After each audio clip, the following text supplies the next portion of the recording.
Magandang araw ho sa inyong lahat mga kapatid.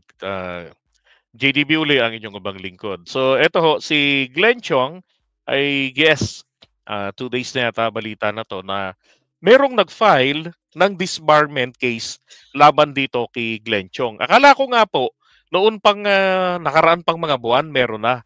No? Pero hindi ho pala, mali pala ako ron. Wala pala na mga nag-file pa ng disbarment cases laban or case laban sa kanya. Siguro kung meron, kasi alam ko talaga meron na eh. Baka ito ho, panibago, no? Additional. So, kasi naman kabastos eh. Ito kasi sabi rito, naghain si Attorney Andre R. De Jesus, isang litigator at university professor ng disbarment complaint laban sa kapwa abogadong si Glenn Chong sa Supreme Court kahapon. Magugunita na sa isang rally ng KOJC, hayagang hinamon ni Attorney Chong si FL Lisa na harapin siya nito nang sa gayon ay masampal niya ito ng back-to-back. Nax. Di ba? Ang kailangan lang natin ay magkaisa tayo.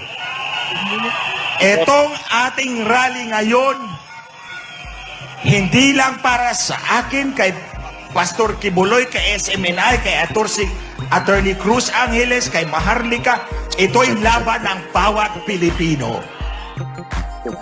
Babalik at babalik tayo sa question, sino ang nagloklok sa inyo?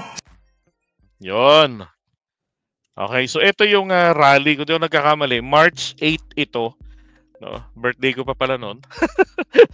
Nung magangaw-ngaw niyan, etong si Attorney Glenn Chong sa Liwasang Bonifacio. Yung sinasabi niya nga, sasampalin niya nga daw. At hindi lang yun back-to-back pa, kaliwat kanan. Hindi ba naman talagang gago, di ba? Sabi ko nga rito, malamang matulad ito kay Attorney Larry Gadon. Dahil yung kay Attorney Larry Gadon, multiple warning ang inabot nito sa Supreme Court. Yung panghuli, hindi na talaga siya pinalampas ng Supreme Court. Kahit na walang nag-file ng reklamo dahil dumating o kumalat, di ba? Kumalat yung balita, nakarating sa Supreme Court. Ayun. Bantay sarado siya sa Korte Suprema. Nadisbar si Attorney Gadon. Dahil di sa kanyang pagmumura at yung pinakamatindi, yung piniem niya si yung babae na reporter, na vlogger, Robles, ano ba apelido nun? Pinagmumura. Talagang napakatindi ng mga pinagsasabi ni Gadon. Ito naman po kay Attorney Glenn Chong, hindi naman niya pinagmumura. Pero kung titignan naman natin ang level nung ginawa niya ng pambabastos, abay, mataas din yung level. Sapagkat, current First Lady ng Pilipinas, ang kanyang ipinahiya sa katabila ng kanyang bunganga sa rally na yan. Sa Malacanang, hindi ang taong bayan si Smartmatic. Alegasyon niya nga rito, si PBBM daw po ay nanalo pero hindi daw totoo yung 31.6 million. Kasi daw po si Smartmatic daw yon, nandaya daw si FL Lisa. Pero yung bagay na yan naman hindi sila magkasundo dyan ni Attorney Vic Rodriguez. Di ba? Dahil sinasabi ni Attorney Vic, hindi, totoo yan. Totoo yung 31.6 na yan. Trinabaho ko yan eh. Ibig sabihin, tinutukan ko talaga yan sa kampanya. Ito kasi si Glenn Chong, napakadalang po nito sa BBM HQ. Parang nakita ko lamang itong pumunta doon kung kailan po malapit na yung kampanyahan. Ay, malapit na yung halalan. Doon ko lang to napagkikita.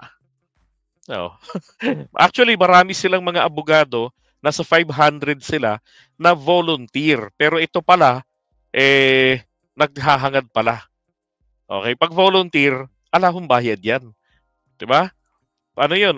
Kumbaga, kung ako lang abogado magbe-volunteer ako dun na mag-handle ng legal aspect ng ng kampanya ni PBBM.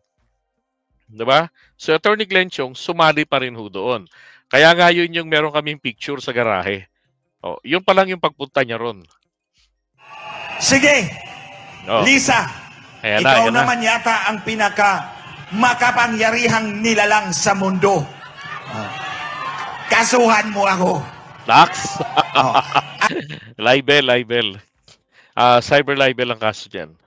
Yeah, si Raisa Robles nga, yung sinasabi ko na binastos ni Larry Gadon. Yan. Ng South China Morning Post. At humarap ka sa akin para masampal kita back to back. Pinapakita ko talaga sa kanya. Yan ang kabastusan niya. Ngayon, tawag dito. So hindi ho agad nagkaroon ng aksyon laban diyan sa ginawa ni sa pinagsasabi na yan ni Glenn Chong. 'Di ba? Actually may iba nga ng mga nag-react diyan eh. Sabi nga nitong abogado eh. Walang lugar, sabi niya. Ito, bagamat tumangging magkomento pa sa kanyang reklamo dahil sa confidential character ng disbarment proceedings, binigyang diin ni Attorney De Jesus ang pangangailangan na pagtibayin ang propriety and decency sa legal profession. That's correct. Diba? And then, walang lugar ang pambabastos sa legal profession. Hindi dapat tayo bastos kahit sa ating mga katunggali, sa korte, sa politika, o sa buhay. At lalong-lalo na dapat hindi tayo bastos sa kababaihan. Okay? So, sino ba yung... Ito ho yung abogado. Okay? Isang bedan, kapareho ni Duterte. Isang bedan si Attorney Andre De Jesus. Yan. Ganda ng track record yan. Debater yan. Katulad ni Beatrix Luistro. Tapos member din siya ng Team Ateneo Law ng National Moot Court of the Philippines. Okay, so ito mukhang walang panama rito si Attorney Glenn Chong. Mukhang ordinaryong lang ito ordinaryong estudyante sa College of Law si Attorney Glenn Chong. And then ito nga yung reaction sa kanya ni Attorney Lisa. Bring it on, honey. We're the size of your enemy. You're the size of your enemy. I will never stoop to that level. I will never stoop to that. Every time they say that, they become uglier and uglier. Just look at their face, di ba? Tayo, cute pa rin tayo. What a life. Sabi niya. Bring it on, there's such a thing as karma. At ito na nga ho ang inabot ni Attorney Glenn Chong. Karma ang inabot ng damuho. Alam niyo ho, sabi ko nga kanina, hindi pa natahimik diyan, hindi pa siya natahimik ng sabihan siya na batikusin ng mga tao sa kanyang kabastusan. Diba? Ultimo, mga kapwa nila mga DDS, hindi rin naman lahat natuwa sa kanya. Ngayon, ang nangyari, nagmalaki pa. Ito. Galang sa mga taong tulad mo, Lisa Marcos. Ginagalang ko ang mga matatanda. But not you. Because I hate you so much. Wow. Babalik ko lang yung sinabi niya. Sa mga hindi pa po nakakilala sa akin. Ayan na. Proud pa ang loko-loko. Gustong sampalin.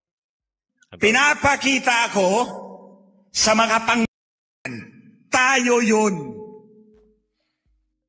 Bakit ko nga pala gustong sampalin si Lisa Marcos kaliwa at kanan? Kasi po, ganito. 6 na taon na kong nakipagtrabaho sa kanila, nagsilbi sa kanila, na wala silang binayad sa akin kahit piso.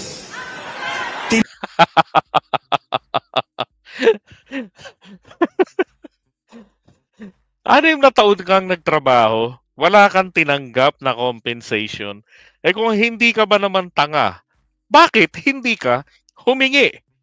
Bakit hindi mo nilinaw na Mr. President or SBBM or BBM, Attorney Lisa, kumpanyera, alam mo naman tayong mga abogado, kumikita tayo sa serbisyo.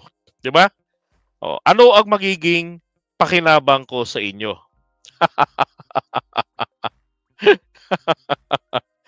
'Di ba? Dapat nililinaw niya 'yan. Gano'n mga abogado eh. Meron mga abogado na pro bono. Oh, alam ko naman ho kasi talaga ang ginawa ni Glenn Chong was pro bono. Ibig sabihin ng pro bono, libre. Pero yung sabihin natin na ah, siya yung lahat ng may gastos, yung 'di ba? Hindi naman ako naniniwala ron. Kasi naalala ko lang nung ini-interview namin ito eh. Ni ano kami ni ah, Reaction TV ni si Jemar. Shoutout kay Reaction TV, 'di ba? Nabanggit niya nga sa amin na nasa ganitong lugar siya, kasama niya si PBBM. Oh, tapos busy siya, may ginagawa siyang pleading. Alam ko may kaso siyang hawak. Doon siya kumikita. At saka for 6 years, 'di ba hindi ka mag-iisip na ibig sabihin po, natiis niya yung 6 years. Hindi po natiis kung hindi po na-enjoy niya yung 6 years. Bakit? Tignan niyo lalo po siyang sumikat, 'di ba? Bukod dun sa paglaban niya si Smartmatic, nakadikit siya kay SBBM noon. 6 years 'yun, 'di ba?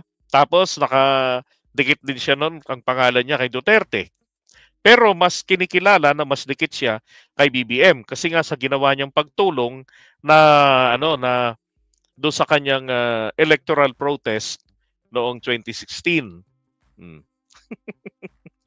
Loko si Glenn Chong eh. Nulungan ko sila sa protesta nila laban kay Leni Robredo. 'Di ba? Nakakatakot palang tumulong ito.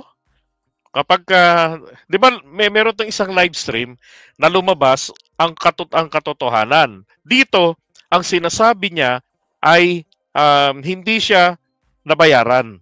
Dahil nga po sa katangahan. 'Di ba? Gusto mo pala ng bayad, dapat nagsabi ka. Hindi yung pa-volunteer effect. Parang regalo lang yan, Atty. Glenn Chong eh. Pag sinabing regalo, that's absolutely free. Okay? Ang isang nirereklamo pa nito ni Glenn Chong ay yung posisyon. Bagamat wala siyang posisyon na hiningi, pero inaasam niya na mabibigyan siya ng mataas na posisyon. Ayaw niya ng mga ASEC ng mga dire-direktor lang. Ang gusto niya, COMELEC. Ay nako. Kasi naniwala akong dinaya si Marcos noong 2016. Nga pala, dati pa akong congressman sa lugar ko po, sa Biliran. Dinaya po ako ni Smartmatic, kaya naging mortal na kalaban ko si Smartmatic. Isinuka ka ng mga kalugar mo. 14 na taon kong kalaban si Smartmatic na hindi nyo man lang alam. Nakikipaglaban ako para sa malinis na halalan.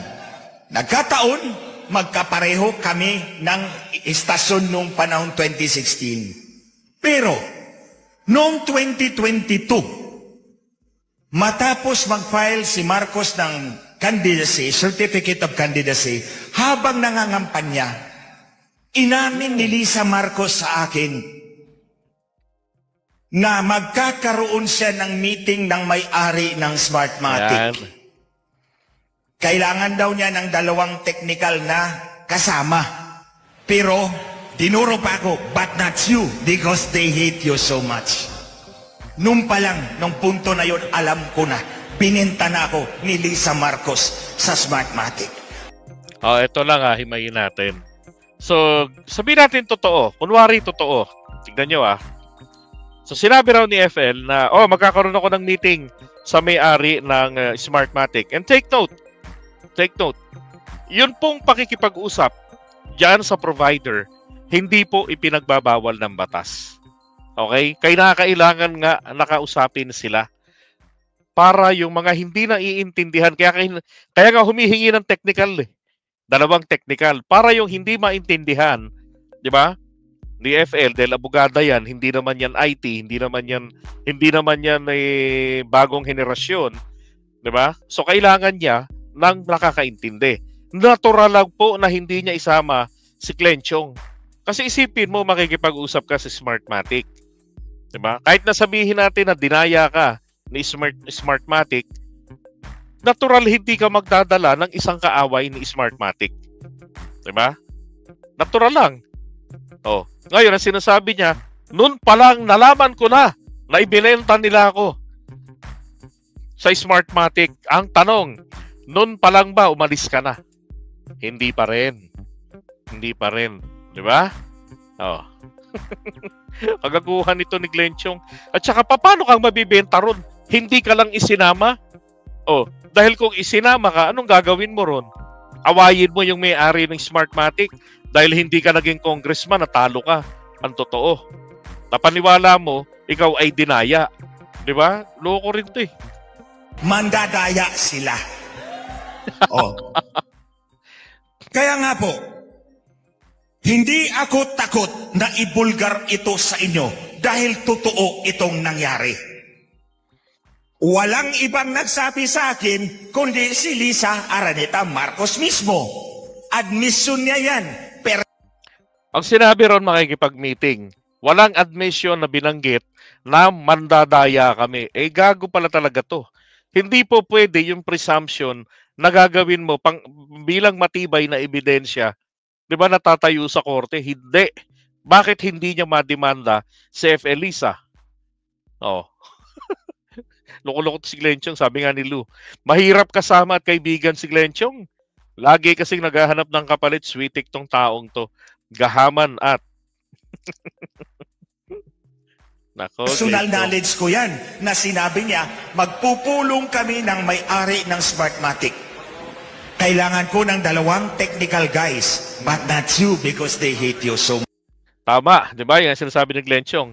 Pero sabi nga ni Marlon Dacio, kung illegal ang tema ng pakikipagkita ni Lisa Marcos sa Smartmatic, ipapaalam kaya niya ito sa kanila? Natural, hindi. Lalo na, kalaban ni Lisa yan. Di ba? Kalaban ni Smartmatic si Glenn Chong. Hindi niya sasabihin sa kanya. Di ba? At ang sinasabi nga ni Glenn Chong, admission daw. Anong admission? Mandaraya sila? Presumption niya lang yun. Na lang ngayon. Kasi hindi siya nabigyan ng pwesto. Anong gagawin nila? Magrosaryo? O magdasal? Siyempre, anong pag-uusapan na kailangan ng 2 technical guys? Hindi pagbibilang ng boto, kundi paano manipulahin ang boto. O, ganito.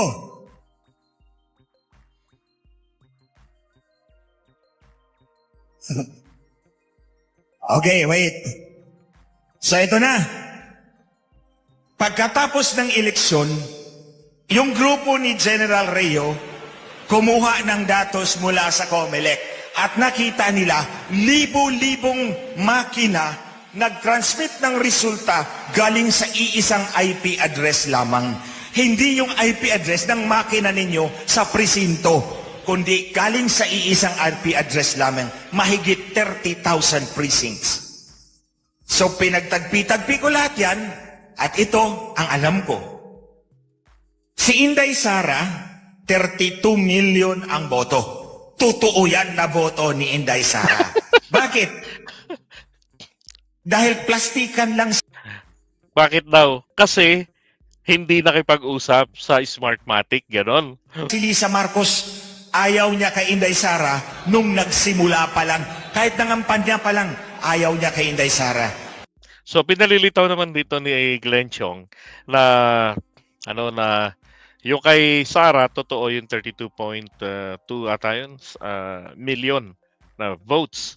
Tawag diyan, yung kay PBBM kumbaga pinagawa lang yung 31.6 million. Medyo may diferensya na wala naman sa 1 milyon, halos more or less kalahati lang yung diferensya.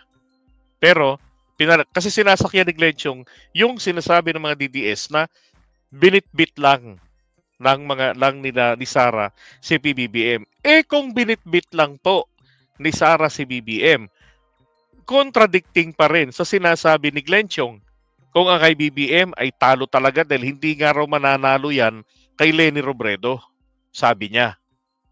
So kung binitbit yun, ibig sabihin genuine ang 31.6 million na boto ni BBM. Di ba? Oh.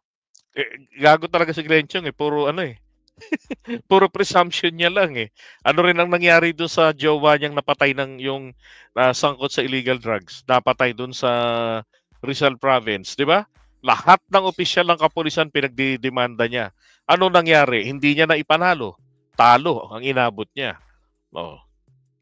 So ngayon, ito naman po inabot niya ngayon, karma. 'Di ba? Hindi man po mabilis dumating ang karma, dumadating din naman sa tao. Ito 'yun ang inabot niya ngayon. May nagsampa ng disbarment case laban sa kanya. Tama naman yung dahilan kasi mas maganda nga ito yung nagsampa. Bakit? Kasi hindi konektado sa administrasyon. So wala silang masasabi na ito'y bayaran o binayaran nina F. Elisa. 'Di ba? Bagkus ang kanyang dahilan lamang dapat pong ma-maintain ng mga abogado sa kanilang propesyon ang propriety and decency. Alright? So congratulations na lamang po dito kay Attorney Glenn Chong sa kanyang napipintong disbarment. Okay? Yak na naman ng mga DDS, sabihin na naman nila, naku, lahat na lang tinatrabaho, ganun, tandaan yun ng panahon ni Tatay Diggs. Biro pa lang, nakakulong ka na.